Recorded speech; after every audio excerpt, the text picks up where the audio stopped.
এই কোরআন শরীফ সূরায়ে মুলক শিক্ষা দেওয়া হয় কোথায়? মাদ্রাসায়। কি বলেন? মাদ্রাসায় না, না স্কুল কলেজে? এই যে এখানে নুরানি বিবেক আছে না, আছে।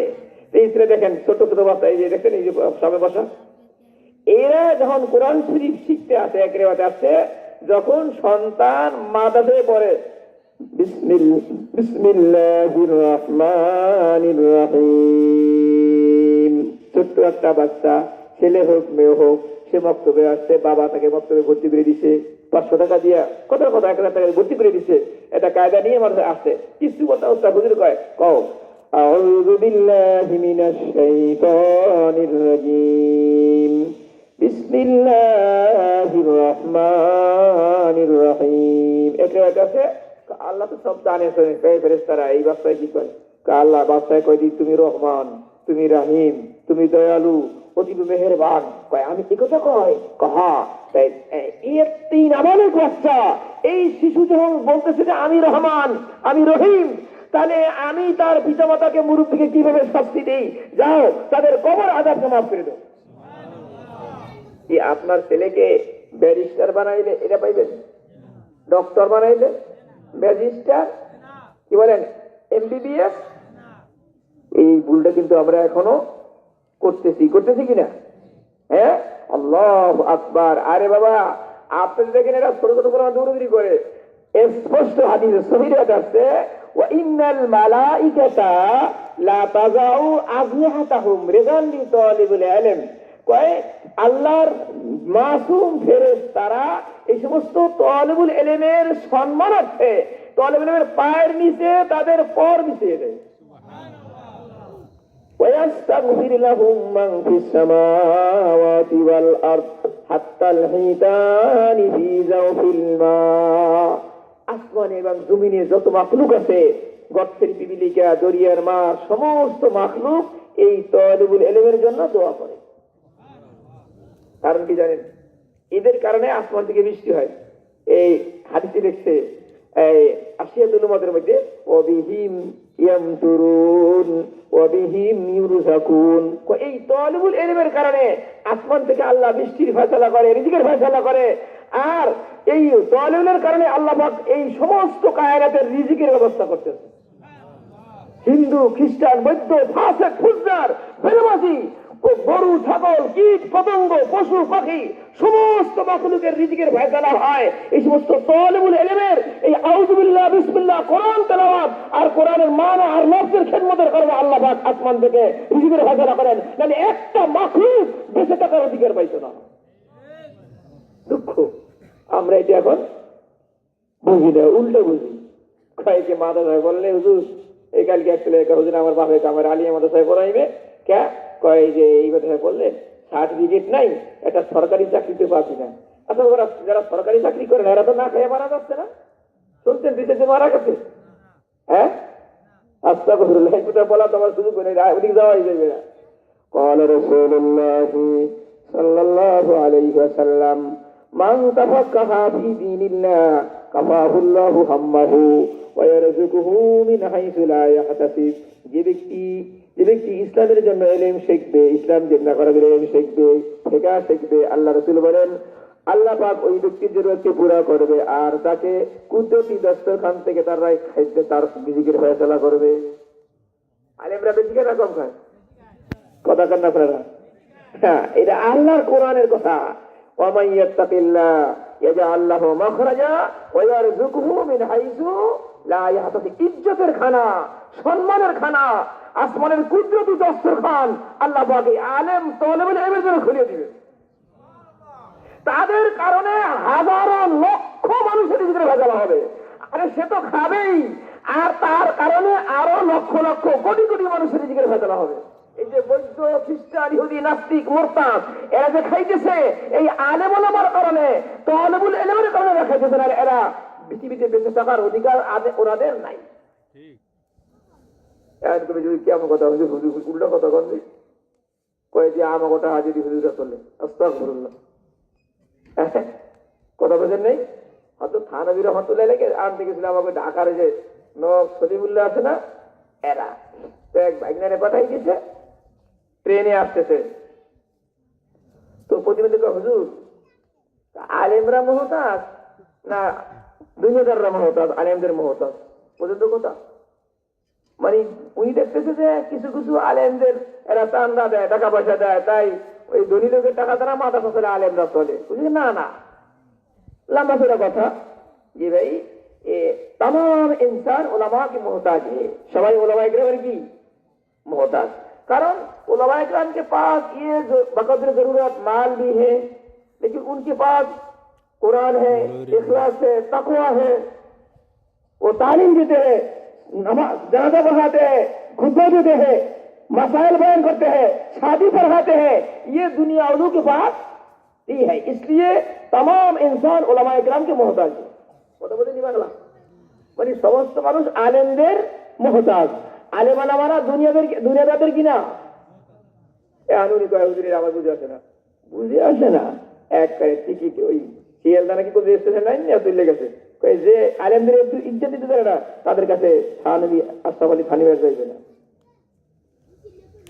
যদি চিকিৎসা শেষ হয়ে যায়, কোথাও আর পায় না, তখন কাদের কাছে নিয়ে আসে? আলেমদের কাছে আনে না। জানাজা কারা পড়ায়? এই যে সমস্ত পৃথিবীতে করুণা চলছে, বাংলাদেশে তো হয়েছে অনেক, দেখছেন? এই ইতিহাস পৃথিবীতে আমরা কখনো শুনি নাই যে মায়ের জানাজায় ছেলে আসে না, বাবার জানাজায় সন্তান আসে না, ছেলের জানাজায় বাপে আসে না। কারণ এদের এই একটা জাহালাত, সেই জাহেলিয়ার যুগের শিক্ষা যে হামা সংক্রামক বলতে ওরা যেভাবে বলে এরকম কিছু নেই। বাপের জানাজা আছে নাই, বাপের শুইলে মরিয়ে দিবি। তাই এই অবস্থায় এত হাজার মানুষ মারা গেল, এদের জানাজা দিচ্ছে কারা? তা হুজুর কয়জন মরছে দেখেন, একটা ইতিহাস দেখেন, হুজুর মারা গেছে নাকি? ইসলাম যে সত্য তার বাস্তব প্রমাণ এগুলো। আলেম ওলামা জানাজায় আপনার বিপদের মুহূর্তে, আপনার খুতবার সময় না আপনার কাছে, নামাজের সময় আপনার কাছে, বিপদ মুহূর্ত আপনার কাছে, অসুস্থ হলে আপনার কাছে, মৃত্যুবরণ করলে জানাজা আপনার কাছে, মৃত্যুবরণ করার পরে কবরের কাছে গিয়েও জিয়ারত করবে, ইস্তেগফার করবে। আজকে আলেমদেরকে চিনে না, কথা বলছে এটা ভুল আমরা করবো না। যদি আপনার সন্তান আলেম হয়, তাহলে যদি হক্কানি আলেম হয়, তো তাফসীরে মারিফুল কোরআন একটা রিওয়ায়াত আসছে যে ওই হক্কানি আলেমের সাথে যারা সম্পর্ক রাখবে, এদের সংখ্যা যদি ওয়াইন কানা মিসলা আদাদি নুজুমিস সামাই, আসমানে যেই পরিমাণ তারকা আছে ওই পরিমাণ সংখ্যার মানুষ যদি হক্কানি আলেমের সাথে সম্পর্ক রাখে, সকলকেই আল্লাহ পাক সুপারিশের অধিকার দিবে। আর হাফেজের জন্য 10 জন, বুঝেন নাই কথা? হ্যাঁ, হাফেজকে দিবে ওই কোরআন অনুযায়ী আমল করতে হইবে। মান করা আল কোরআনা ওয়া আমিলা বিমা ফিহি। যদি আপনার সন্তানকে হাফেজ বানান, সে কোরআন অনুযায়ী আমল করে, আলেম হয়, তাহলে কমপক্ষে 10 জনের সুপারিশ করবে, যাদের জন্য জাহান্নাম নির্ধারিত ছিল। এই ফজিলত কি অন্য জায়গায় পাবেন? তাহলে আমরা নিয়ত করে ফেলি যে আমি ভুল করছি অতীতে, আমার সন্তানকে আমি কি করব? আগে কোরআন শিখাইব, মাদ্রাসায় পড়াইব, হালাল হারামের ইলম তাকে আমি শিক্ষা দেব। এটা আমাদের প্রত্যেক অভিভাবক পিতা মাতার উপরে ফরজে আইন। যদি আমরা এটা আদায় না করি, তাহলে আল্লাহ পাকের আদালতে হাসরের ময়দানে আমাদের জিজ্ঞাসা করা হবে। তখন এরা আমাদেরকে পেছাই দিবে যে আল্লাহ রব্বানা আতিহিম যায়ফাইনি মিনাল আযাব। সূরা মুলক এরা কোথায় থেকে? মাদ্রাসায় থেকে। কি বলেন? এই জন্য মাদ্রাসার গুরুত্ব দিতে হবে, মাদ্রাসার সম্পর্ক থাকতে হবে। তো আল্লাহ পাক এই আয়াতের মধ্যে আমি যেটা বলতে চাচ্ছিলাম, আল্লাযী খালাকাল মাউতা ওয়াল হায়াত, যেই আল্লাহ হায়াত এবং মৌত সৃষ্টি করছেন, মৌত এবং হায়াত সৃষ্টি করছেন। বাবা, আগে মৌত না আগে হায়াত?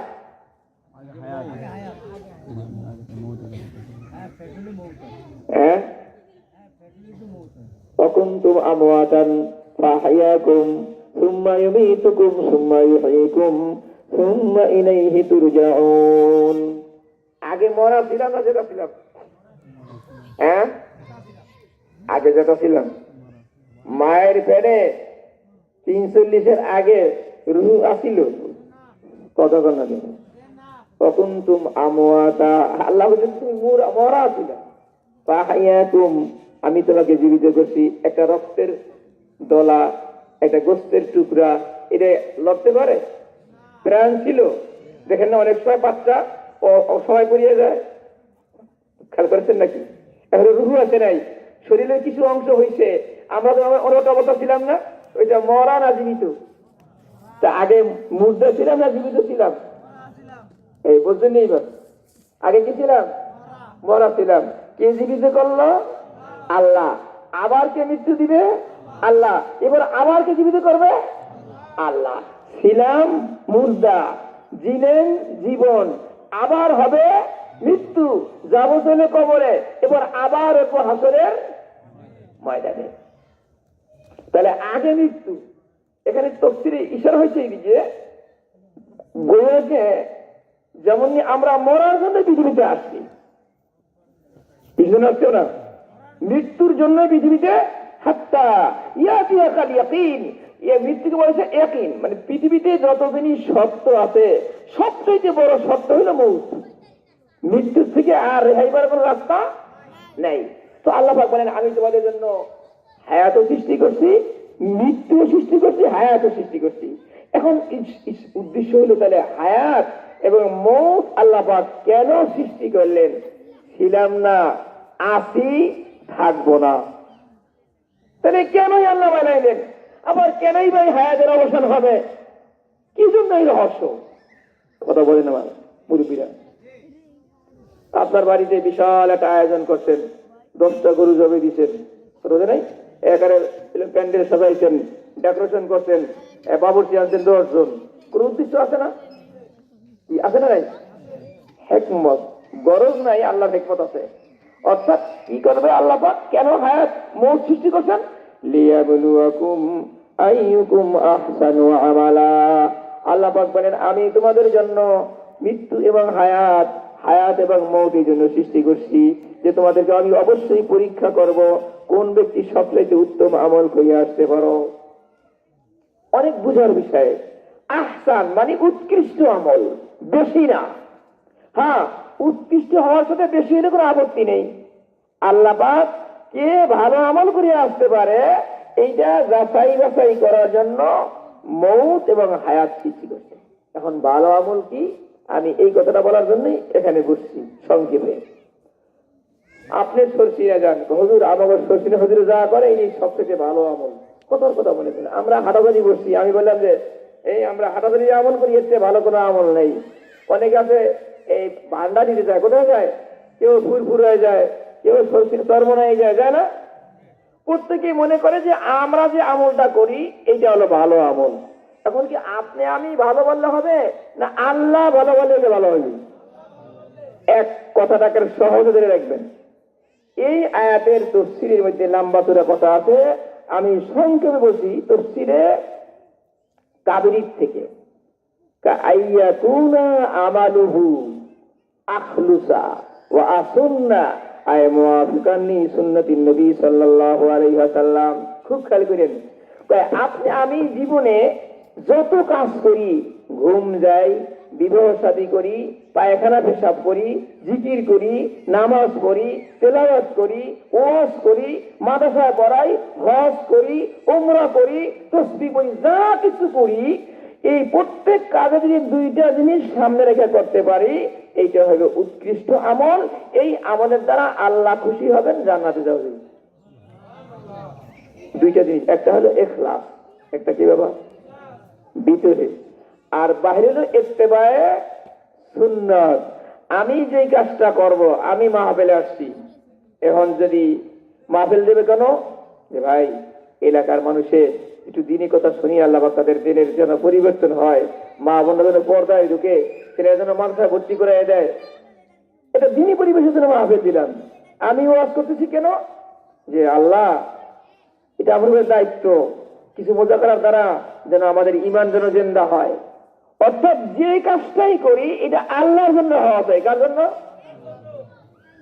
ইখলাস মানে আল্লাহর জন্য মানে বেলা গরজিন ওয়ালা আরজিন ওয়ালা রেওয়াজিন, আমি তো মুখস্থ বলতেছি, আল্লাহ এটার হাকিকত আমাদের অন্তরে বসিয়ে দেন।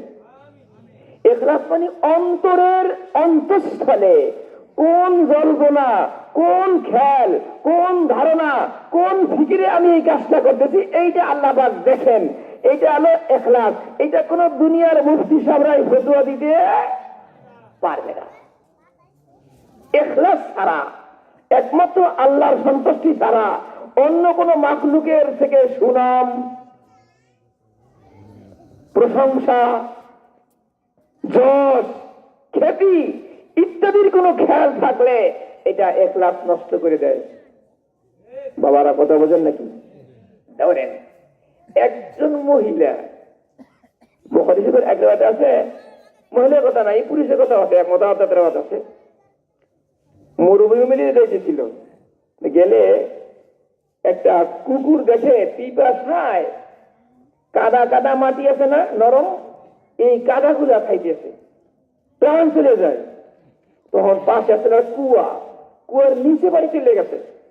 তো উনি কুয়ার নিচে নামছে, ভিতরে নামছে খুব রিস্ক নিয়া। তো নিজের জুতার মধ্যে, চামড়া জুতার মধ্যে কি লইছে, পানি লইছে। এখন দুই হাত দিয়ে করতে হয়, কাহারে কেমন গেছে, দুই হাত দিয়ে পুড়ে যাবি।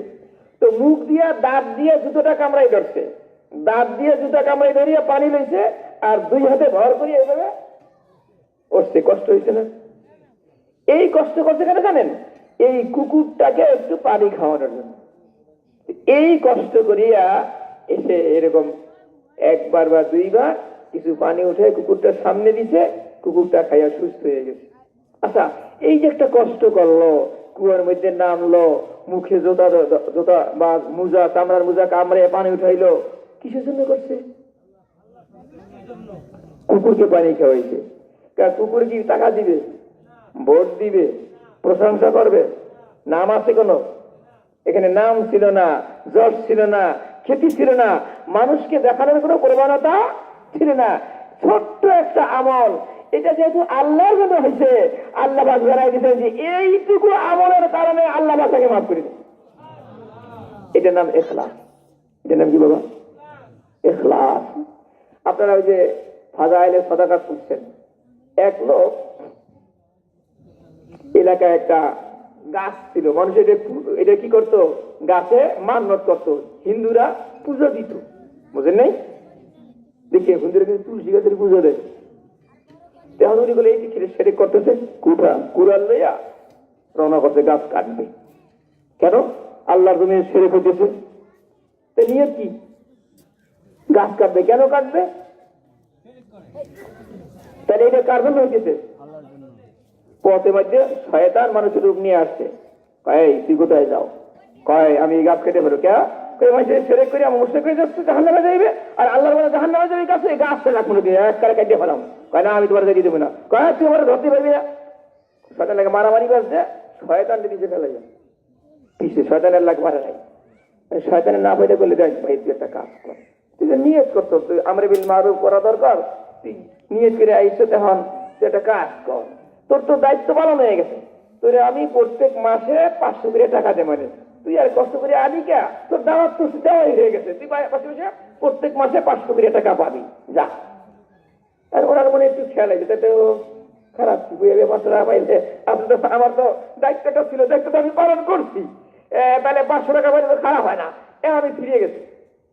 কিন্তু শয়তানের টাকা দেয় নাই, টাকা দেয় নাই। এখন রাগ কি রে, টাকার কথা টাকা দিল না, তো এইবারে আর গাছ রাগ ভাই না, এইবারে রাগ হয়েছে খুব। এখন শয়তানের বলছে এইবারে একবারে কাজ পিক দিয়ে ফেলে দিল, এইবারে সাথে সাথে আর কারণটা কি কন দিই, প্রথমবারে কি ছিল? ইখলাস ছিল, সে অন্য কোনো উদ্দেশ্য ছিল না।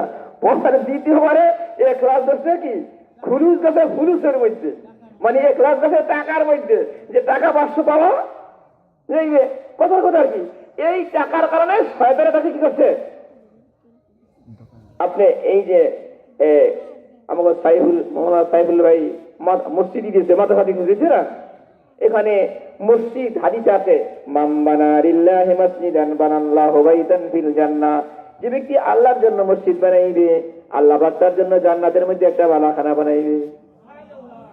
গোপনে 1 লাখ টাকা দিয়ে গেলেন জমি পাস করাবে কি করিয়া কে, আরে আল্লাহ কবরে গেলে তো এই মসজিদ যতদিন থাকবে যাইয়া কিছু নিয়ে যাইতে গোপনে কর হুজুর আপনি মসজিদ খরচ করে হুজুর, কেউ জানে না বুঝলেন। আমরা মসজিদ করার সময় আমাদের পাশের এলাকার এক মুরিব্বি টাকা দিয়ে গেছে আমার কাছে। আমি কাকা আপনার তো ছেলে বানাচ্ছে এখন, হুজুর আমি যেই জায়গায় যাইতে আছি ওই জায়গাতে আমি বেশি মহৎ আছে, কেউই জানে না, ছেলেও জানে না, বউ জানে না, গোপনে টাকা দিয়ে গেছে। এখন আপনি বললেন কি ভাই সাইফুল ভাই আমি 5 খান টিন দেব, কয় খান বা 3 খান টিন দেব, খুব দামি টিন। হুজুর এই 3 খান এই আপনি মেহরাব বরাবর রাখবেন। কথার কথা, মেহরাব বরাবর রাখবে কেন? মেহরাব চেনেন নাকি? আরে সামনে থেকে ইমাম সাহেব আমরা ওই ঘরে 3 খান টিন দিয়ে মেহরাব বানাইবে। আপনি বারে বারে মসজিদে আইবেন, দেখবেন এই যে 3 খান টিন বেআই রয়েছে, নতুন বেআই সেই অদম বান্দা এই 3 খান দিছে, বোঝেন নাই কিছু? তাহলে কি উদ্দেশ্য? কানে মানুষ একলা থাকে খুব আস্তা করে, কথায় বোঝেন নাই, তাহলে এই যে একটু খেয়াল কি আসলো যে আমি যেন মানুষকে বলতে পারি যে আমি এইটা করছি, আমি এটা করছি। মানুষ দেখুক, মানুষ জানুক, আমার বেয়ে জানুক যে না আমি একেবারে বখিল না, আমি কিছু দান সবটা করি। আমি একমাত্র এক জায়গায় গেছি বয়ে এনে শরীয়তপুর, এক মুরিদে বলে হুজুর আলহামদুলিল্লাহ আল্লাহ শুকুর এই বান্দা মানে 40 মসজিদের আমি সভাপতি। দেখছেন কত ব্যবহার খেলা কত। আচ্ছা উনি 40 মসজিদের সভাপতি হোক, এখন এই আল্লাহর কাছে কবুল নয়, 40 কি পাইবে? আর এই সভাপতি না ইয়ে গোপনে করে শ্রদ্ধা করে সে জান্নাতি হয়ে যায়, জান্নাতি হয়ে যাওয়া দরকার না 50 মসজিদের সভাপতি হয়ে দরকার। আমাদের এক ক্লাসটি জানেন হুজুর, আপনি তো এই যে কি মাদ্রাসা করছেন আপনিই জানেন, আমাকে সভাপতি বানাইলে দেখবেন মাদ্রাসা লালে লাল হয়ে যেত, বুঝেন নাই? সভাপতির পোস্টটা দিলেই উনি একবারে মসজিদের 12 রাতের জন্য উনি করে দিবে। কয়েকদিন আগে, কয়েকদিন না কয়েক বছর আগে আমার কাছে 2জন মুফতি সাহেব, 1জন মৌলানা সাহেব আসছে। বাবারা খেয়াল করেন কথাটা, আল্লাহ এটার কিন্তু আমি মহতাজ বেশি আপনাদের থেকেও। বলা সহজ, আমল করা কঠিন। বোঝার জন্য শুধু অজাহাতের জন্য বলছি, হুজুর অমুক মাদ্রাসায় নির্মাণ কাজ চলছে, তো অমুক ইটালিয়ান পার্টি সে আমাদেরকে বলছে যে সে তো একটু শরীর থাকতে চায়। কথা বুঝেন নাকি? মাদ্রাসা বিল্ডিং হইতেছে, এখন উনি শরীর থাকতে চায়, তা ভালো, তাহলে কি করা যাবে? তা আমি কি বেটা কথা পেশায় পেশায় কা সাপ সাপ করিয়া বলো, পাশের মুক্তি সব হুজুর আমি তো হুজুর আমি সাপ করিয়া তো হুজুর। আচ্ছা কন মুক্তি সব জনগণ, আর একজন হলো সাধারণ মৌলানা সাপ। তো ওই দুঃখ আমার কাছে পড়ল, ছাত্র আমার আমাদের কাছে কিছু মজা করা করছে আর কি। এখন হুজুর এই উনি ইটালিয়ান পার্টি কইছে কি যে এখন আমি মাদ্রাসায় যদি কোনো দান শ্রদ্ধা করি, জামাইছে বলে বারে বারে মাদ্রাসা আসে কা, এই জন্য মাদ্রাসার সাথে একটা সম্পর্ক থাকলে সে বারে বারে আসতে পারবে। আমি বলে বারে বারে আসতে কেউ মানা করছে? তখন আমি ভালো করে কই কি হয়েছে, উনি কইছে ওনার সভাপতি বানাইলে উনি 10 লাখ টাকা দিবে। এখন না কবি বেটা এইটা তোর পরিষ্কার হয়েছে। আমি ব্যবসা তোরে বলে হতো আমার কয়ে তুই যে মুক্তি বলছে সাল লাগাইছিস, এই বেড়া কি মাদ্রাসা টাকা দিতে আইছে না সভাপতি কিনতে আইছি? এই বাবা আমার কথা বলেন না কেন বলবেন, এই যে 10 লাখ টাকা উনি দিবে, উনি কি মাদ্রাসার সবে নিয়ে দিতেছে না আমাদের সভাপতিত্বর পদ কিনতে আইছে? একটা পিনের টাকা কাম করে লাগবে, তুই কর তুই আমার এই কথা পরামর্শ করতে আমার কাছে কিনে সুযোগ দিয়ে নেন। বাবার আমার কথা কি বুঝছেন? টাকায় টাকা গেল, শ্রমের শ্রম গেল, সব বিন্দু মাত্র হইল না। আল্লাযীনা হুম আন সালাতিহিম সাহুন আল্লাযীনা হুম ইউরাউন ওয়া ইয়ামনাউনাল মাউন। নামাজ ভালো কাজ না খারাপ কাজ? হ্যাঁ ভালো কাজ। এখন নামাজ পড়িয়েও জাহান্নামে যাইবে কেন? قال رسول الله